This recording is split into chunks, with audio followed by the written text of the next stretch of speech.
Imaginez un monde où les enfants nous parlent et où personne ne les écoute vraiment.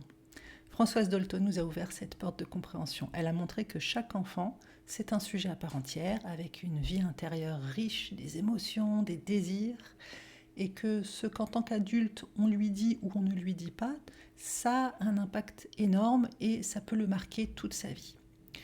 Le nom de Françoise Dolto fait beaucoup de débats. Il y a quand même beaucoup de critiques qui circulent aujourd'hui, qui sont basées sur des malentendus, qui sont basées sur des extraits complètement sortis de leur contexte, voire même des détournements complets de ses propos théoriques. Elle n'est pas non plus exempte de toute critique, mais dans cette vidéo, je vous propose qu'on revienne sur sa vie, sur sa pensée, sur sa pratique, pour que vous puissiez comprendre pourquoi Françoise Dolto, elle a vraiment bouleversé le monde de la psychanalyse et notre manière de considérer l'enfance, et donc l'adulte, et que pour autant, elle a déclenché des polémiques qui dépassent très souvent ce qu'elle a réellement dit. Donc déjà, pour poser le contexte, Françoise Dolto, elle est née Françoise Marette, elle est née en 1908 à Paris, elle est quand même née dans une famille bourgeoise. C'est la quatrième sur 7 enfants, et c'est un environnement familial qui est typiquement bourgeois, avec une morale religieuse très centrale, une hiérarchie familiale très forte, une autorité parentale qui ne se discute pas. Donc, ce qu'on sait, c'est que les premiers mois de sa vie, comme souvent à l'époque, elle a été confiée à une nourrice qui en fait était visiblement peu respectueuse de l'enfant, puisque c'était une personne qui déjà ne lui parlait qu'en anglais, puisqu'elle était irlandaise, qui se droguait à l'opium, c'était très courant à l'époque, et pour pouvoir payer du coup son addiction, faisait des passes dans des hôtels en laissant le bébé, la petite Françoise, dans son landau devant la porte. Donc quand les parents s'en sont rendus compte, ils ont du jour au lendemain cassé le contrat avec cette nourrice, mais les premiers liens d'attachement de Françoise, ça a été une nourrice qui lui parlait en anglais et qui du jour au lendemain a disparu de sa vie. Un autre événement qui a profondément marqué son enfance et dont elle a beaucoup parlé par la suite dans ses écrits, c'est sa sœur aînée, Jacqueline, qui avait, je crois, 6 ans de plus qu'elle. Et en fait, Jacqueline avait un cancer des os, si j'ai bien compris. Mais personne ne lui en a parlé. Et quand elle a eu 18 ans, donc Françoise Dolto avait 12 ans à l'époque, Jacqueline est morte.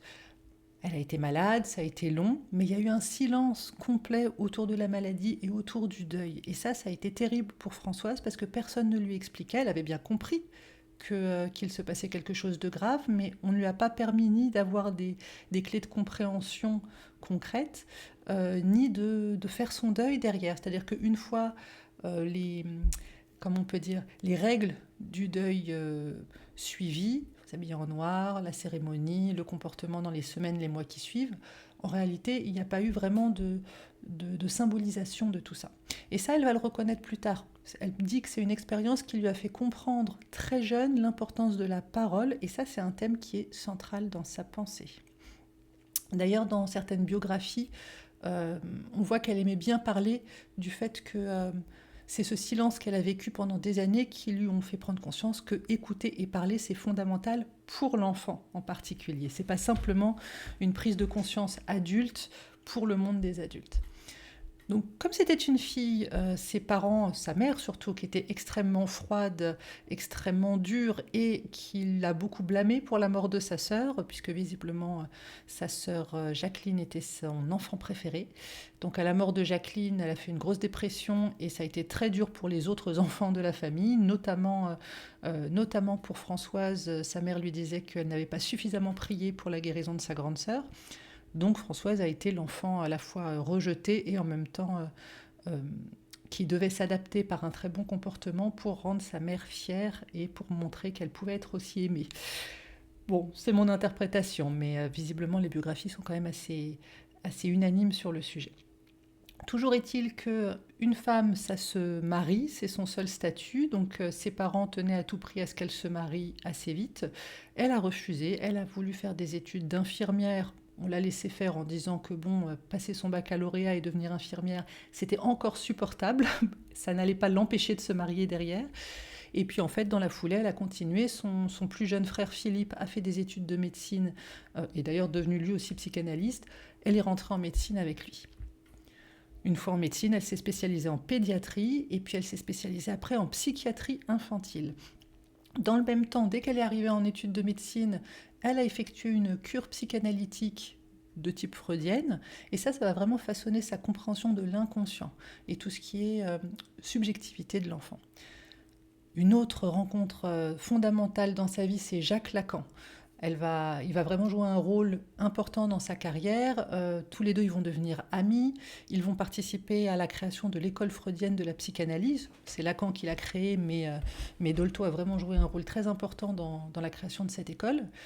D'ailleurs, Lacan va l'encourager à être psychanalyste. Au départ, elle ne voulait pas tellement. Et puis, elle s'est rendue compte qu'il manquait vraiment une analyse de l'enfance. Elle va devenir psychanalyste pour enfants. Et elle va surtout contribuer à adapter ça à la clinique du quotidien. Et ça, c'est quelque chose qui a été très présent dans la vie de Dolto. C'est qu'elle a tenu vraiment à ce que la psychanalyse sorte des murs du cabinet, que ça rentre dans la vie privée des gens et que ça puisse d'une part leur donner des clés de compréhension, mais surtout que ça puisse leur donner des outils concrets. Qu'est-ce qu'on fait en tant que parent, en tant que mari, voilà, comment faire concrètement, plutôt que simplement parler entre les quatre murs d'un cabinet. Petit aparté sur sa vie personnelle, parce que ça a aussi alimenté sa vie professionnelle. Elle va épouser Boris Dolto, qui était kinésithérapeute et qui va créer des écoles de kinésithérapie et de podologie en France. Donc il a vraiment été un pionnier sur ce domaine-là. Bon, il vivait sa carrière de son côté. Et ensemble, ils vont avoir 3 enfants. Il y a eu Catherine, il y a eu Jean Chrysostome et il y a eu Grégoire. Donc Grégoire, assez discret, est devenu ingénieur. Jean Chrysostome, vous le connaissez car c'est son nom de scène qui est extrêmement connu. Il s'agit de Carlos. Et puis il y a sa fille Catherine, son aînée, qui elle est devenue médecin et d'une certaine manière elle va poursuivre une partie des travaux de sa mère, notamment en travaillant beaucoup autour de la parole et de la transmission. Mais effectivement, elle n'était pas psychanalyste pour enfants et son travail est légèrement différent, mais extrêmement intéressant. Elle a vraiment prolongé le travail de sa mère, de Françoise Dolto. Ce qui est intéressant, c'est qu'en devenant mère, elle a vraiment utilisé sa vie de famille comme un laboratoire à ciel ouvert. Elle a utilisé ses enfants pour appliquer sa théorie, vérifier si sa théorie marchait, pour renforcer les concepts, en créer des nouveaux, etc.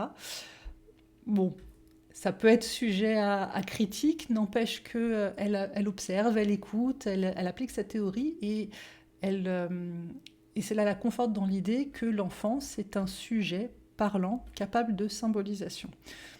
Et d'ailleurs, elle recommande aux parents, puisqu'elle-même l'a expérimenté, elle recommande aux parents de parler vrai aux enfants. On fait le lien facilement avec le silence qu'elle a connu elle-même enfant. Pour elle, parler aux enfants est nécessaire, quel que soit le sujet, mais notamment au sujet des thèmes difficiles, des choses difficiles, parce que les silences ou les euphémismes, ça crée de l'angoisse. Pour elle, c'est la parole qui va protéger psychiquement l'enfant et qui va lui permettre de se développer harmonieusement. Je vous fais dès maintenant alors c'est forcément résumé parce qu'elle a eu une théorie extrêmement riche, mais je vous fais un petit peu un résumé de sa pensée clinique, qui bien entendu est basée sur l'enfant, qui est voilà, l'enfant est un sujet psychique, ça c'est au cœur de sa pensée. Aujourd'hui, ça nous semble tout à fait normal, hein, mais à l'époque, c'était complètement révolutionnaire. Il faut savoir qu'à l'époque, un enfant, il voyait le médecin qui vérifiait que cet enfant, il avait bien grandi, bien grossi et qu'il n'était pas malade ou pas trop malade, qu'il n'allait pas mourir d'une scarlatine ou autre.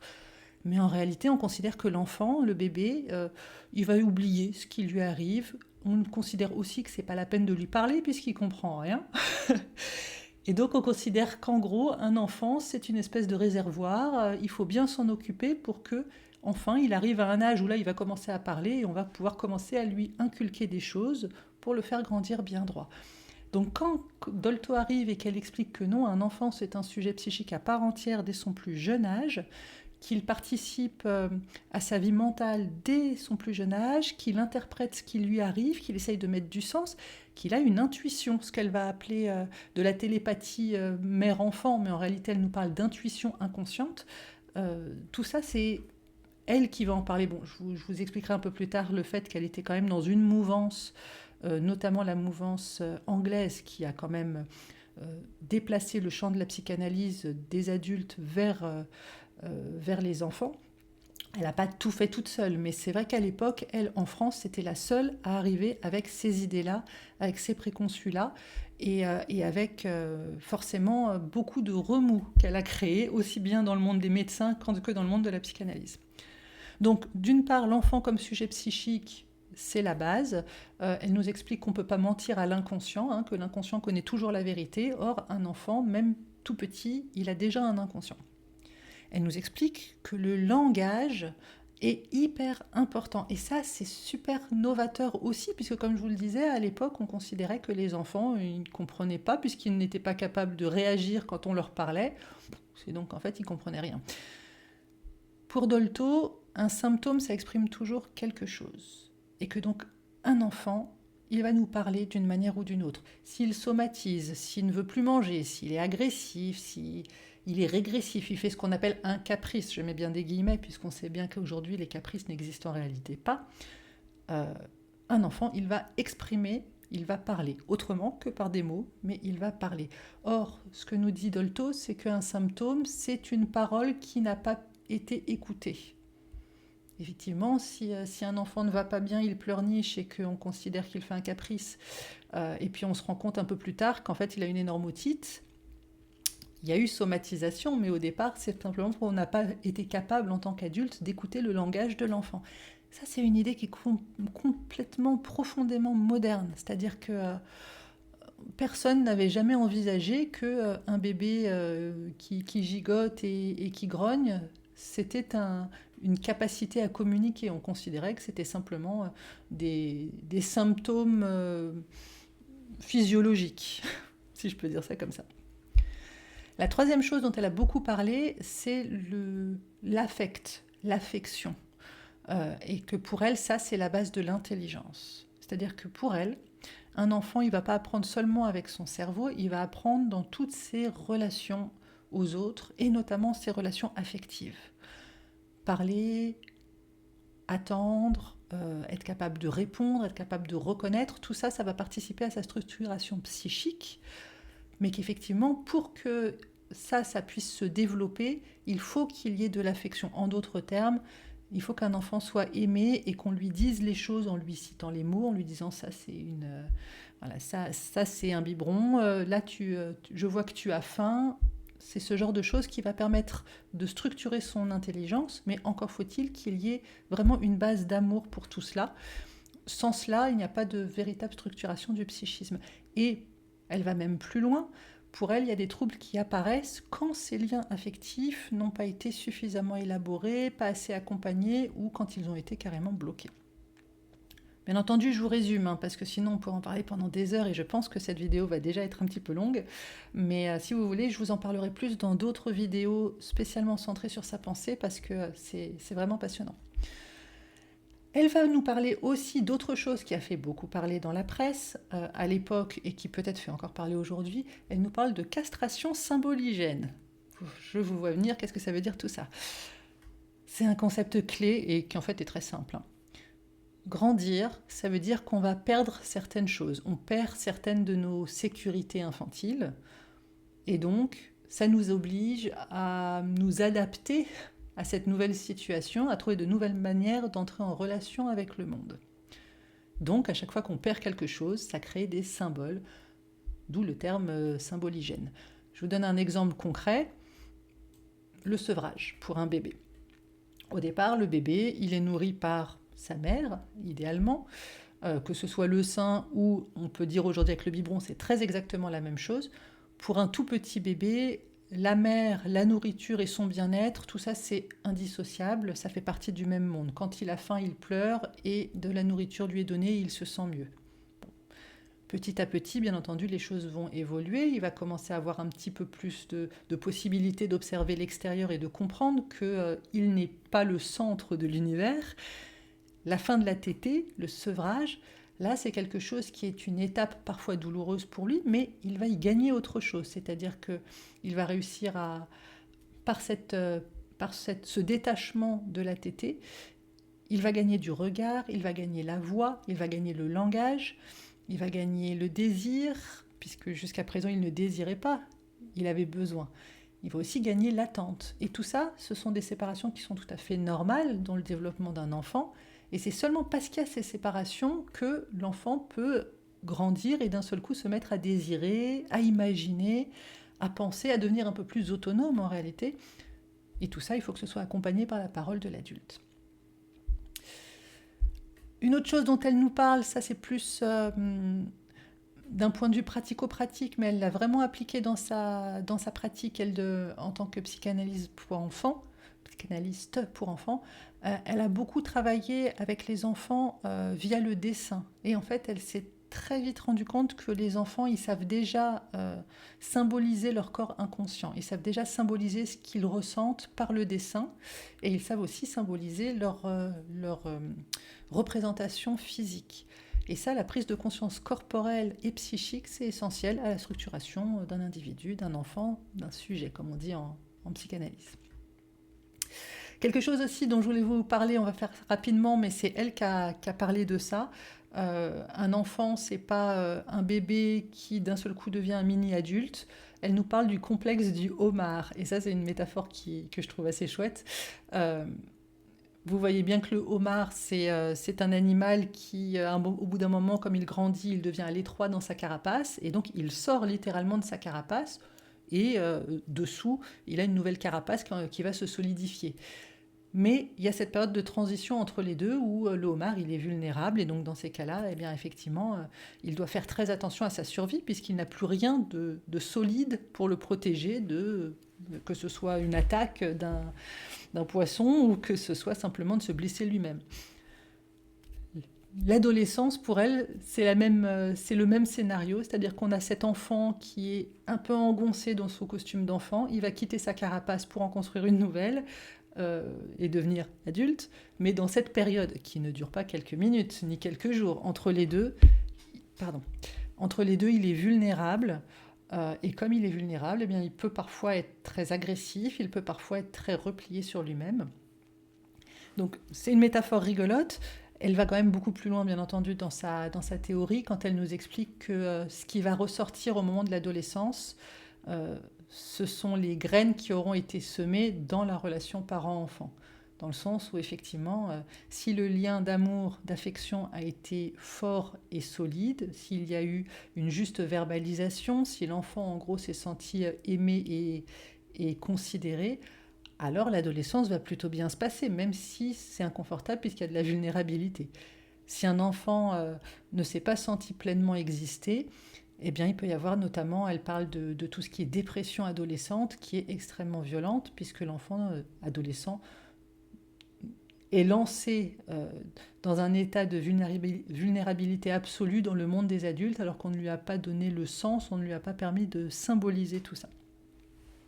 Le rôle des parents, là aussi, c'est quelque chose qui est très important pour elle. Donc, comme je vous l'ai dit, pour elle, l'enfant, il se construit dans un système relationnel, pas tout seul dans son coin, et donc notamment avec la mère. Elle va énormément parler de la mère. Ça lui a été d'ailleurs reproché par la suite. Je vous en parle un petit peu après. Mais pour elle, les parents, c'est eux qui vont accompagner les passages difficiles et il ne faut pas les culpabiliser.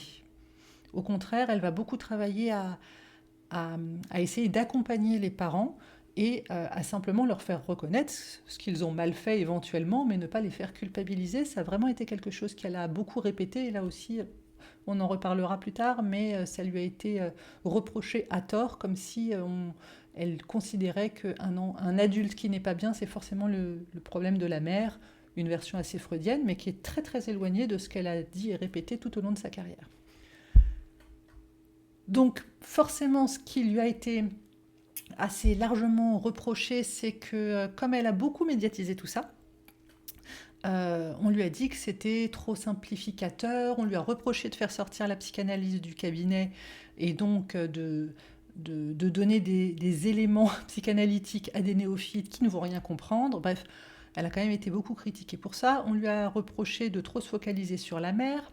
On va aussi lui reprocher, et pour tout ça, ces arguments ne sont pas mauvais en eux-mêmes, on lui a reproché quand même d'être un petit peu déconnectée du monde réel, dans le sens où, si je peux dire ça comme ça, elle a un point de vue bobo. Donc l'angle social, l'angle collectif n'existe pas du tout dans son analyse. Excusez-moi, je fais une petite pause. Excusez-moi, pause boisson qui était obligatoire. Donc, j'en étais à vous expliquer que oui, son point de vue est quand même très auto-centré avec la vision bourgeoise de son éducation et de ce qu'elle a reproduit d'ailleurs avec ses enfants.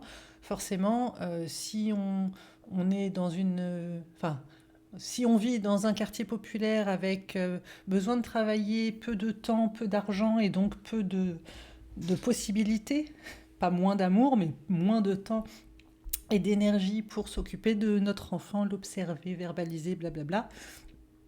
Sa théorie, je ne dis pas qu'elle est complètement désuète, mais elle a besoin d'adaptation, et ça, elle ne l'a pas du tout pris en considération dans ses études. Je vous parlais du fait qu'elle ait été extrêmement médiatisée. Ça a été un choix de sa part, et c'est pour ça aussi qu'elle a été très critiquée par la suite. Déjà, ce qu'on peut dire, c'est qu'elle a fait le choix. Certes, elle a eu son cabinet en individuel, mais elle a quand même beaucoup travaillé dans les centres médico-psychologiques, dans des hôpitaux de Paris. Il y a toute une époque où elle a travaillé à la co-construction d'une entité psychologique dans un internat, dont le nom m'échappe maintenant. Elle a collaboré avec beaucoup de ses confrères du monde médical et du monde psychanalytique. Elle a créé ce qu'on appelle, enfin co-créé ce qu'on a appelé la Maison Verte, qui était un lieu, aujourd'hui vous allez trouver ça normal, mais un lieu d'accueil parents-enfants. C'était la première fois que ça existait, c'était un lieu pour les enfants qui étaient en souffrance psychique, avec leurs parents, et les parents étaient accompagnés. Le but était vraiment de faire de la médiation parentale, de respecter le rythme de chacun, de l'enfant, mais aussi de chacun des parents, et en gros de les accompagner concrètement au quotidien pour qu'ils puissent comprendre ce que leur enfant essaye de leur dire par ses symptômes, par ses comportements. Elle a été extrêmement médiatisée par ses bouquins, ça c'est sûr, mais surtout parce qu'elle a fait des émissions de radio et des émissions de télé. Elle a notamment eu une émission radio où elle répondait en direct aux questions des auditeurs. Elle a fait des émissions de télé où elle avait reçu des courriers et elle répondait à ce qu'on lui posait comme question. Tout ça, ça a vraiment permis de vulgariser la psychanalyse pour enfants, pour que ça entre dans le quotidien des familles, mais aussi des professionnels, mais notamment des familles via le biais de la radio, de la télévision, quels que soient les moyens financiers. Il n'y a pas besoin d'acheter des bouquins, de faire la démarche pour pouvoir comprendre un petit peu et se renseigner sur c'est quoi les étapes de développement psychologique de mon enfant. Donc de manière générale, on peut dire qu'elle a exercé dans une période où quand même tout ce qui est psychanalyse et psychologie de l'enfant était en pleine effervescence. Parce que tout ce que je vous cite, elle ne l'a pas fait toute seule, elle n'a pas exigé toute seule qu'on parle d'elle et qu'on lui donne une émission de radio, elle n'a pas créé toute seule des environnements parents-enfants. Il y a quand même eu toute cette ébullition au niveau France et Europe. J'aimerais donc faire un tout petit point sur ces contemporains qui ont travaillé aussi avec les enfants. Et bon, je vous ai parlé de Lacan. Lacan, il a quand même été plus centré sur les adultes. Il a quand même été très influent dans tout ce qui est psychanalytique d'un point de vue structure et d'un point de vue langage inconscient. Donc, elle s'en est beaucoup inspirée, mais elle l'a déplacé sur le champ de l'enfant, de la psychologie de l'enfant. Elle a beaucoup travaillé avec Serge Lebovici, qui était pédopsychiatre et qui était directeur de centre pour enfants. Donc voilà, ils ont vraiment travaillé ensemble sur le terrain. Une autre personne, j'aimerais bien vous en parler un de ces jours, c'est Marie Bonaparte, qui était princesse et qui était psychanalyste freudienne. Et donc tout ce qui est rigueur clinique, ça, Dolto l'a travaillé avec Marie Bonaparte, ce qui lui a permis de publier ses bouquins avec quand même une sécurité sur le plan psychanalytique. Elle a aussi beaucoup travaillé quand même de manière, comment dire ça, son travail croise et rencontre le travail d'autres psychologues et psychanalystes et cliniciens, etc. En France, on peut parler de Sándor Ferenczi, qui était quand même un peu plus âgé qu'elle, mais tout ce qui est relation adulte-enfant Et le trauma infantile, ça a vraiment influencé le travail de Dolto, notamment tout ce qui est confusion du langage entre les adultes et les enfants. Ferenczi, par exemple, qui donc était un petit peu avant Dolto, a clairement spécifié que les enfants parlent d'affection alors que les adultes parlent de sexuel. Bref, ça a beaucoup inspiré son travail. Au niveau international, on va dire plutôt britannique, il y avait Mélanie Klein, dont je vous ai déjà souvent parlé, qui était psychanalyste centrée sur l'enfant, qui était dans la directe lignée de Freud.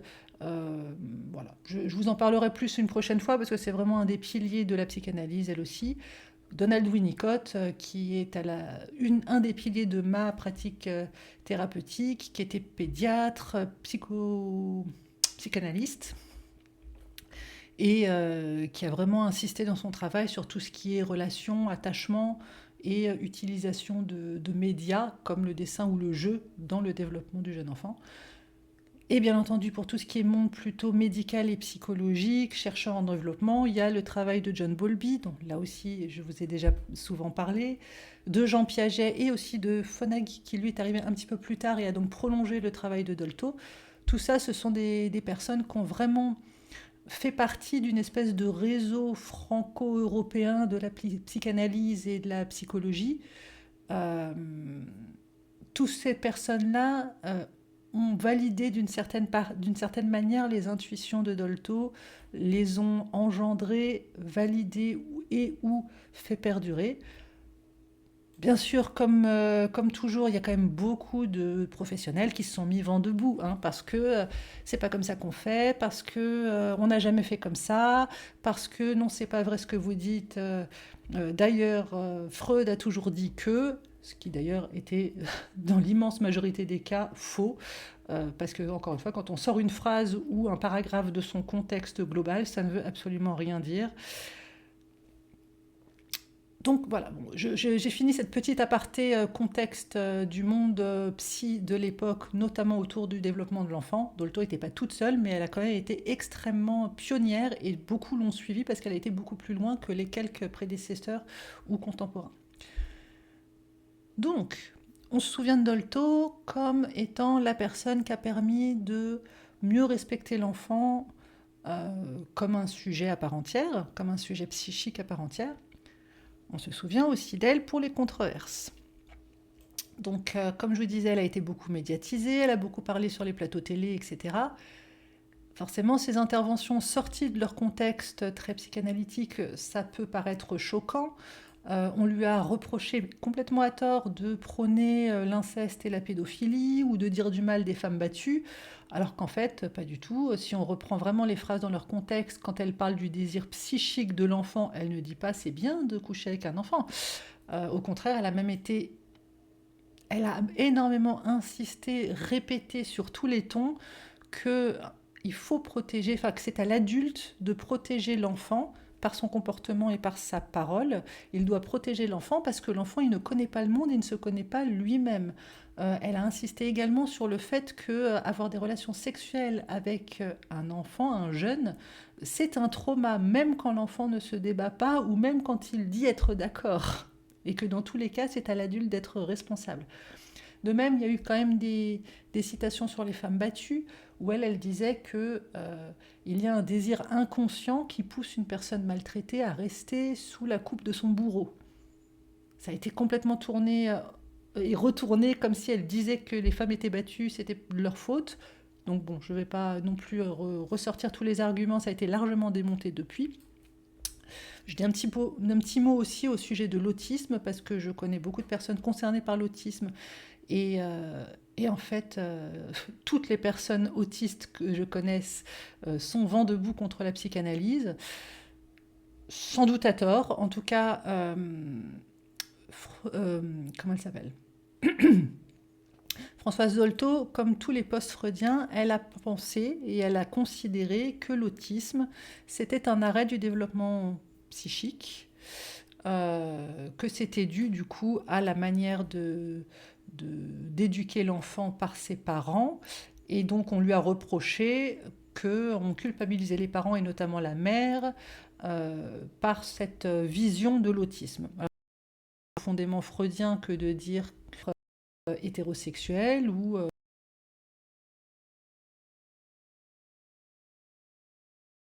alors voilà, je ne dis pas qu'elle a tout à fait raison, puisqu'effectivement, depuis, les choses ont évolué. En tout cas, pour l'époque, elle était quand même très novatrice, puisqu'elle ne disait pas aux parents, c'est de votre faute si votre enfant est autiste. Elle leur disait, c'est de pas suffisamment communiquer, pas forcément au sens de parole, mais au sens d'échange et de création d'un lien solide. Depuis, oui, les neurosciences, l'imagerie médicale, tout ça, ça a vraiment changé cette interprétation de l'autisme. Et je le dis comme je le pense, tous les psys, tous les thérapeutes qui continuent d'appliquer strictement une pensée auquel ils se réfèrent, comme par exemple la pensée freudienne ou la pensée jungienne, ils sont dans le déni, parce que la psychanalyse, c'est quelque chose de vivant. Elle évolue et elle s'adapte au présent, elle s'adapte aux nouvelles technologies, elle s'adapte aux évolutions de la société. Donc malheureusement, oui, on peut rencontrer, et je le dis là aussi clairement, de très mauvais psychanalystes. Tout comme on peut rencontrer de très mauvais médecins, tout comme moi-même j'ai rencontré des médecins qui m'ont sorti des horreurs en ce qui concerne, je ne sais pas moi, est-ce que comment faire pour ne pas tomber enceinte sans pilule? Oh ben il suffit que monsieur se retire. On sait aujourd'hui que c'est complètement faux et que ce n'est absolument pas une méthode de contraception acceptable, tout comme il y a des médecins qui sont contre l'avortement ou qui vont sortir des arguments complètement sortis de leur contexte. Enfin bon bref, oui, il y a des mauvais professionnels.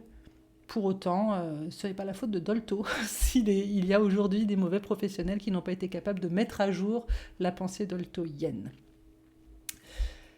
J'aimerais revenir sur une autre controverse qui, encore aujourd'hui, fait beaucoup parler, parce que tout simplement, là-dessus, on n'a pas eu de paroles claires et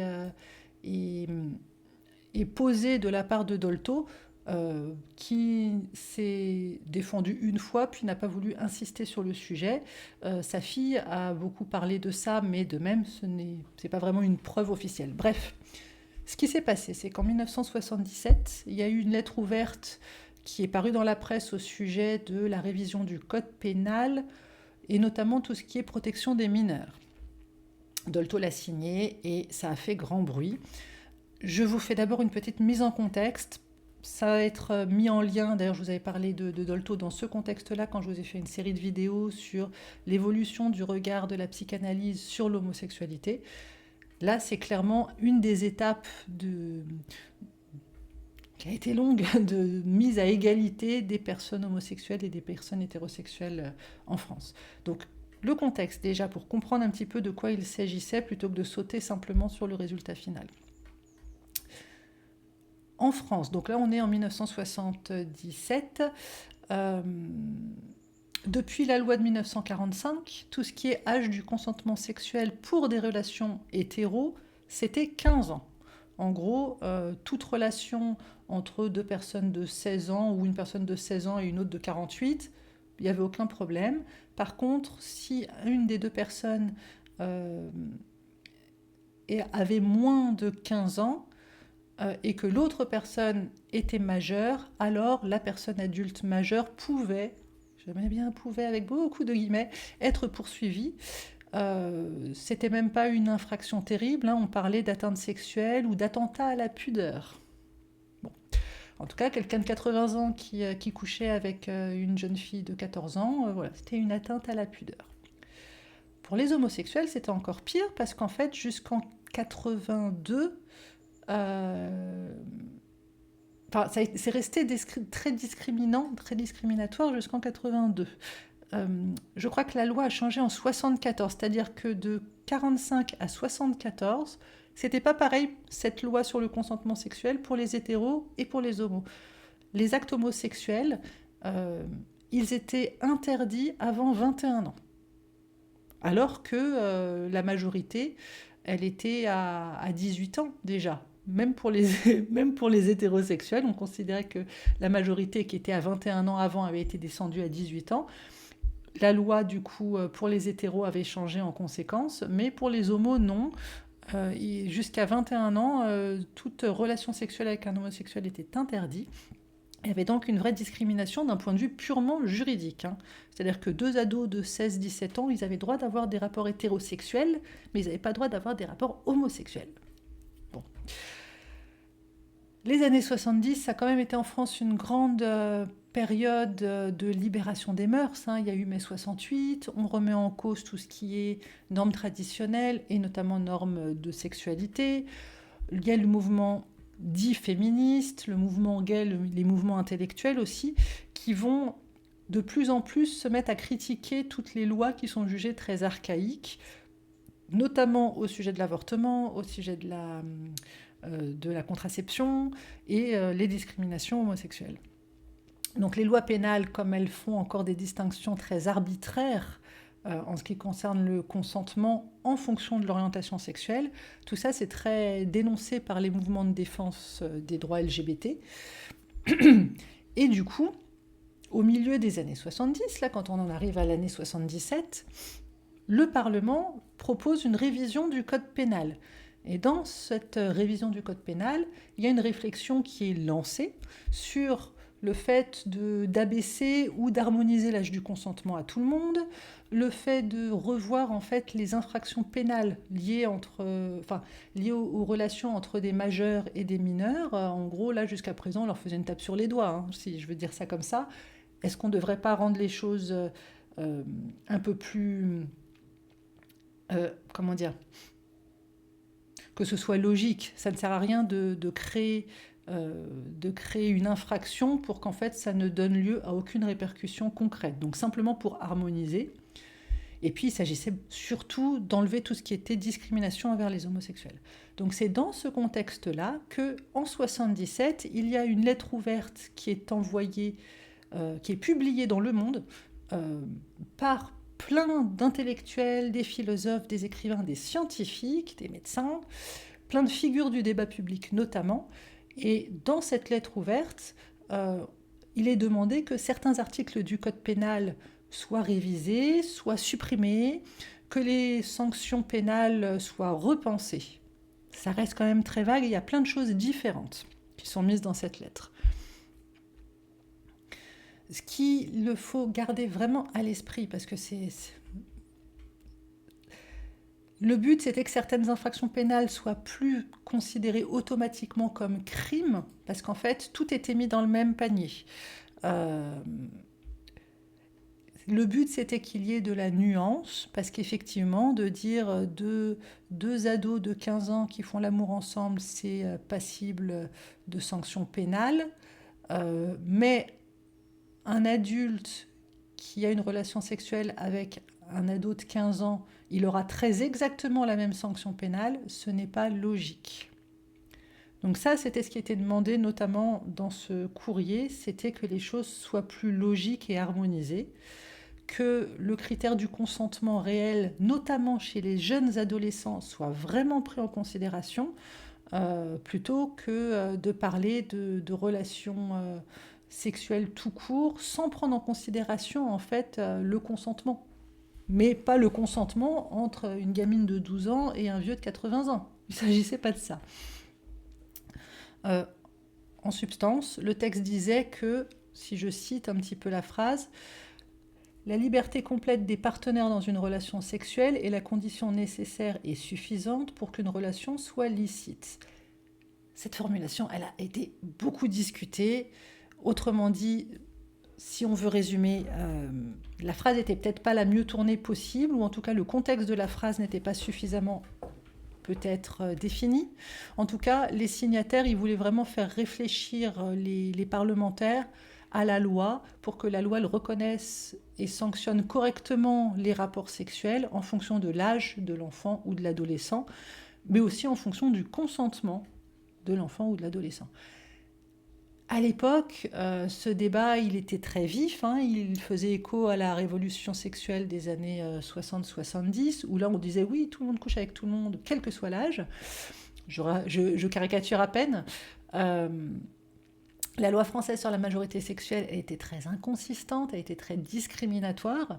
Et donc, aujourd'hui, c'est vrai que cette demande, cette lettre ouverte, elle choque par ses paroles et la manière dont elle est formulée. Mais pour l'époque, c'était quand même à prendre complètement sous un autre angle. Le but, c'était de supprimer tout ce qui était jugé complètement dépassé ou tout ce qui était jugé complètement discriminatoire.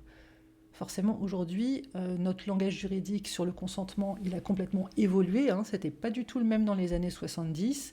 Aujourd'hui, on sait qu'un mineur, il ne peut pas consentir d'un point de vue légal à une relation sexuelle avec un adulte. Même s'il dit qu'il est d'accord et qu'il montre qu'il est d'accord, en fait, non. Un mineur n'est pas consentant. Point. C'était pas le cas dans les années 70, mais c'est bien parce qu'il y a eu ces évolutions par le passé qu'on en arrive à ce que l'on peut mettre en place aujourd'hui. On peut dire aussi quand même que cette lettre de 77, elle tenait pas du tout, elle tenait pas en compte le principe de protection des mineurs, alors qu'aujourd'hui, la protection des mineurs, il est central dans la loi. Et enfin, le mot de consentement, d'un point de vue psychologie du développement et d'un point de vue légal, c'est déjà pas tout à fait la même chose et on n'arrive pas aujourd'hui encore à être au clair parfaitement pour trouver une adéquation entre les deux. Alors partez du principe qu'il y a 40 ans, 50 ans, on était complètement dans les choux et qu'il n'y avait aucune différenciation qui était faite, donc effectivement, on ne peut pas comprendre.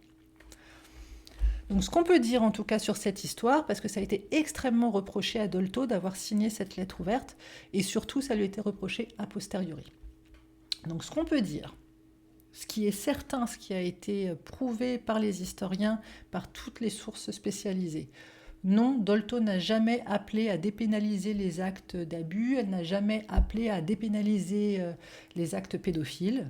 Elle faisait partie d'un mouvement très large qui voulait réviser le droit pénal de manière globale, y compris, il est vrai, les actes entre les adultes et les mineurs, mais pas que.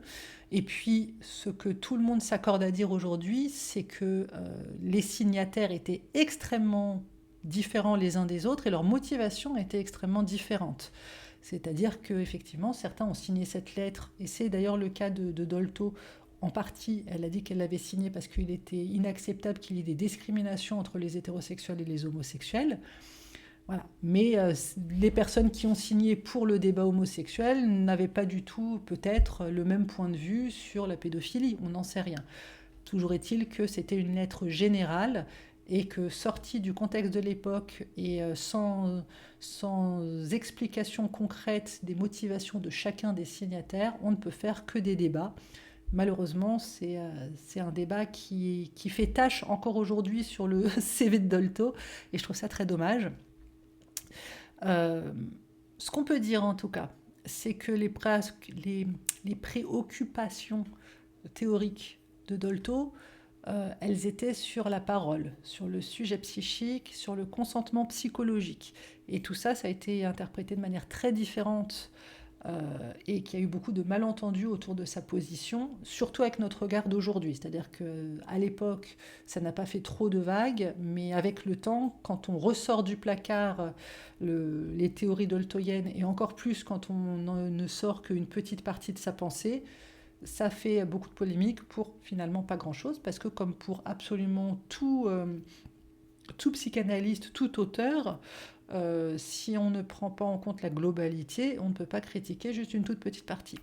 Est-ce que c'est parce que c'est une femme qu'on la critique autant aujourd'hui? Je ne sais pas. En tout cas, ce qu'elle disait dans sa théorie, c'est que l'enfant, oui, il est traversé par du désir au sens psychanalytique. Remettons dans le contexte psychanalytique, il n'était pas question de savoir est-ce que l'enfant est passif, est-ce qu'il est actif, est-ce qu'il sait activement, est-ce qu'il est activement et physiologiquement attiré avec du désir sexuel. La question de Dolto, c'était comment est-ce qu'on peut protéger un enfant en reconnaissant sa subjectivité, toujours. Et elle a toujours interdit l'inceste, elle disait, et c'est une base de la théorie freudienne, hein, ça. Donc c'est pareil quand on me dit que Freud... Enfin bon, bref, je ne vais pas repartir dans cette discussion qu'on a déjà eue dans d'autres vidéos.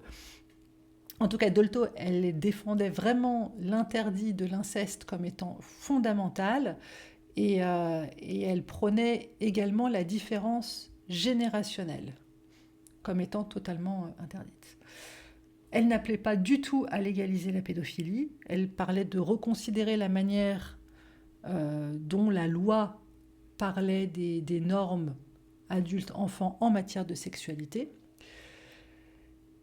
Et bien entendu, voilà, beaucoup de signataires avaient des différences en termes de motivation. Donc, comme je vous disais tout à l'heure, quand Dolto a quand même beaucoup insisté sur le fait que des relations sexuelles abusives, ça cause un traumatisme, qu'on soit adulte ou enfant d'ailleurs, hein, mais elle a beaucoup insisté là-dessus. Elle a beaucoup insisté sur le fait que l'inceste est un interdit fondamental. Donc non, un mineur ne peut pas consentir à une relation adulte si on a réussi à imposer ça dans la loi aujourd'hui. C'est notamment grâce à la pensée de Dolto, parce que c'est toujours l'adulte qui sera responsable, toujours. Donc ça, on l'a hérité de Dolto, entre autres, la manière dont on comprend mieux le trauma, l'emprise et tout ce qui est mécanisme d'adaptation psychique du petit enfant. Tout ça, c'est aussi grâce à Dolto, qui a tout simplement reconnu que l'enfant existait en lui-même en tant que sujet psychique. Le fait qu'elle elle ait co-créé la Maison Verte, ça a une incidence encore aujourd'hui, parce qu'il y a encore beaucoup de centres pour enfants qui s'inspirent de cette manière de recevoir les enfants avec leurs parents, et en accompagnant également les parents, pas seulement en se concentrant sur l'enfant lui-même. Le fait que la parole de l'enfant et son langage tout court, tout compris, soit à intégrer dans les pratiques pédagogiques, que le parent doit être accompagné là-dedans pour qu'il comprenne le langage de son enfant, et puis le fait que Dolto a énormément vulgarisé la psychanalyse et a fait rentrer enfin de la psychologie dans les maisons des gens via des nouveaux médias.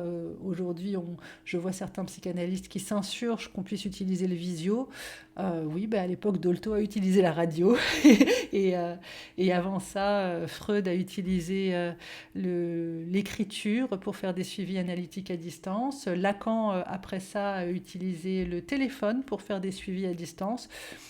Voilà, chaque génération s'adapte aussi aux nouvelles technologies et on se rend compte que ça n'est absolument pas délétère. Au contraire, ça permet d'ouvrir de nouveaux espaces et de permettre à d'autres personnes d'accéder à la psychologie, à la psychanalyse et à l'intégrer dans leur quotidien, parce que le but, c'est pas que d'apprendre la théorie. En soi, ça n'a pas grand intérêt à part que c'est plaisant, mais comment le concrétiser aussi dans l'amélioration de notre vie quotidienne. Je voudrais vous citer une phrase de Dolto que j'aime beaucoup pour résumer en fait ce qu'elle a apporté comme vision de l'enfant qui n'était pas du tout logique à l'époque. Elle nous a dit « L'enfant n'est pas un vase que l'on remplit, c'est un feu que l'on allume ». Je trouve ça extrêmement beau, parce qu'effectivement, à l'époque, on pensait qu'un enfant, on le remplissait, on le nourrissait, on lui accordait des soins physiques.